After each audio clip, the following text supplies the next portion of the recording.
အရင်လာတဲ့ Osdog တော့ယူဖို့အတွက် violin လိုချင်တာလားဒါဆိုရင်ဒီ violin ကိုတုံးလိုက်အားလုံးစင်ပြေသွားလိမ့်မယ်အဆုံးထိတော့ကြည့်ပေးတော့ like follow လေးပါတစ်ခါလေးလုပ်ပေးခဲ့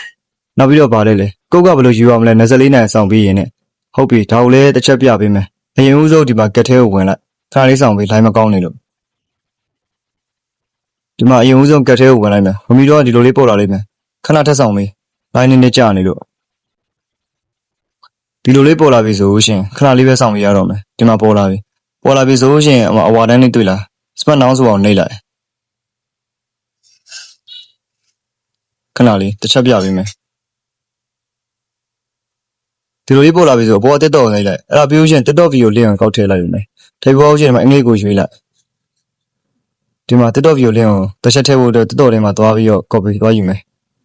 မ copy လင်းရပြီအဲ့ဒါဆိုတစ်ချက်နှိပ်လိုက်ဒီလိုလေးပြလာပြီဆိုရှင် AC ဖြစ်ပြီ24နာရီဆောင်ပြီးတော့ရှင်နောက်တစ်ရက်ကြာလို့ရှင်အခုပြထားတဲ့ video အတိုင်းပဲလုပ်လိုက်အဲ့ဆိုရတယ်ဒါဆိုဒီလောက်ပဲ